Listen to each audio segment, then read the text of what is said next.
শিবির, মেয়েরাও শিবির করে, মেয়েরাও রাজাকার। মেরুদণ্ডহীনের মতো কিভাবে কথা বলেন? আমার যদি অন্যায়ের বিরুদ্ধে কথা বলার জন্য যদি আমাকে রাজাকার হইতো, আমি 10 বার রাজাকার। উনি আমার এলাকার, আমি নোয়াখালীর মেয়ে, তো উনি যদি বলে যে আমি রাজাকার, তো আমি রাজাকার। আমি খুবই গর্বের সাথে বলতেছি যে আমি রাজাকার। আমার যদি অন্যায়ের বিরুদ্ধে কথা বলার জন্য যদি আমাকে রাজাকার হইতো, আমি 10 বার রাজাকার, সমস্যা নাই। আপনি আমার এলাকার মানুষ হয়ে আপনি মেরুদণ্ডহীনের মতো কিভাবে কথা বলেন? আমি আজকে এখানে দাঁড়ায় বলতে চাচ্ছি, আপনি নোয়াখালীর মানে পুরা নোয়াখালীকে কলঙ্কিত করছেন। আপনি আপনার যদি সাহস থাকে মাঠে এসে কথা বলেন, মানে আউটসাইডে গিয়ে রাজাকার বললেন না। আমার 14 গোষ্ঠীতে কেউ রাজাকার নাই, কোনো জামাত শিবির নাই, তো তার মানে কি আমি রাজাকার? আমি রাজাকার হয়ে গেলাম যখন অন্যায়ের বিরুদ্ধে কথা বলতেছি, রাজাকার হয়ে গেলাম।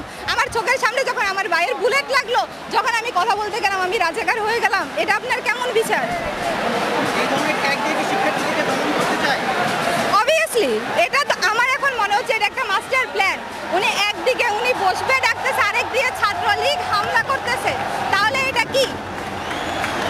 এটা তো উনি মানে আমাদের স্টুডেন্টদেরকে দমন করতে চাইতেছে, এটাই তো। বাট ওনার কি মনে হচ্ছে যে উনি স্টুডেন্ট দমন করতে পারবে? আগে কি কেউ পেরেছে? পারে নাই। ছাত্র জনতা এত দুর্বল না। আপনাদেরকে বারবারই একই কথা বলবো, একটাই কথা বলবো, এখানে যত মা বোন, যত মেয়ে, আচ্ছা মানলাম যে ছাত্র শিবির, মেয়েরাও শিবির করে, মেয়েরাও রাজাকার, মেয়েরা কেন নামতেছে? কালকে একটা ফুটেজ যদি আপনারা দেখতে চান, আমি আপনাদেরকে দেখাবো যে মেয়ের গলায় এরকম ভাবে হলো ধরছে। কেন? রাইট কে দিছে? কোন দেশের আইন ভাই? আমরা তো আইন পড়তেছি, আমি ল পড়তেছি, সো আমি তো কোনো আইনে দেখতেছি না যে মেয়ের গায়ে হাত দেবে। আমার ফোন চেক করা হবে কেন? আপনার মনে এত ভয় কিসের? আপনাদের মনে এত ভয় কিসের? আপনার যদি মনে হয় যে আপনি আমাদের সাথে কথা বলবেন, তো এই যে সংসদ ভবনের সামনে এসে ওপেনলি সবার সামনে কথা বলেন, যদি আপনার সাহস থাকে। আমরা 4 কোটি রাজাকার আপনার সাথে কথা বলবো। আপনি মাঠে নামেন, আপনি ওপেনলি মাঠে নামেন। আপনি বসে বসে মানে জার্নালিস্টদের সামনে বলবেন না যে আমি কথা বলবো। দরকার নাই এরকম কথার ভাই। মাঠে নামেন, সবার সামনে আসেন যদি সাহস থাকে। সম্প্রতি বাংলাদেশের একজন সাবেক বিচারপতি বলেছে বাংলাদেশ এখন 4 কোটি রাজাকার। তাহলে কি বাংলাদেশের রাজাকারদের হাতে চলে যাচ্ছে? হ্যাঁ, এই যে আমি এখন রাজাকার দাঁড়াই বলতেছি, আমরা এখানে যত স্টুডেন্ট ভাই আপনারা দেখতেছেন, সবাই আমরা রাজাকার, সবাই আমরা রাজাকার। উনি নিজেই হলো ওনার বাবা দেশ স্বাধীন করছে, আর আমরা কেউ কোনো কিছু করি নাই। আমাদের কাছে হামলা করা হলেও আমরাই রাজাকার, ছাত্রলীগ কিচ্ছু না, ছাত্রলীগ কিছু না, আমরাই রাজাকার। আমরা স্বীকার করতেছি, আমরা প্রাউডলি স্বীকার করতেছি যে আমরা রাজাকারের বংশধর, আমরা 4 কোটি স্টুডেন্ট রাজাকার। কিন্তু কথা হলো একটাই, আমরা যে হাতে কলম ধরি ওই হাতে আমরা বন্দুক ধরি না।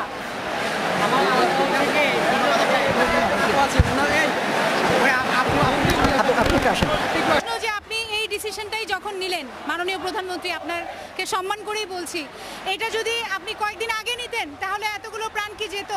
নিরীহ মানুষ থেকে শুরু করে স্টুডেন্ট যারা আছে, এদের আন্দোলনটা তো যৌক্তিক ছিল, দাবিটা তো যৌক্তিক ছিল। তো এই যে বসা হলো, শেষমেশ বসবেন, কিন্তু এই বসাটা, এই শান্তিপূর্ণ বসাটা আগে হলে এতগুলো প্রাণ কি ঝরে যেত?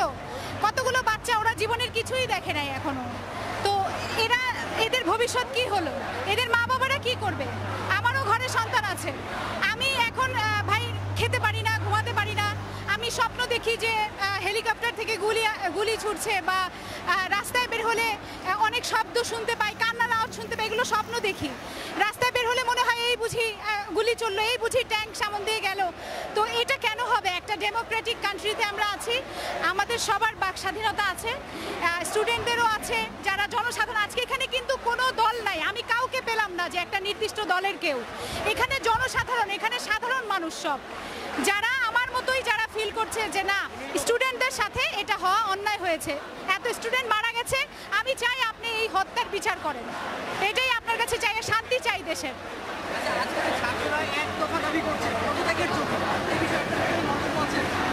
ছাত্ররা যদি ভালো মনে করে এবং দেশের জনগণ যদি এটা ভালো মনে করে, আমরা দেশের জনগণ এবং ছাত্রদের সাথে একমত।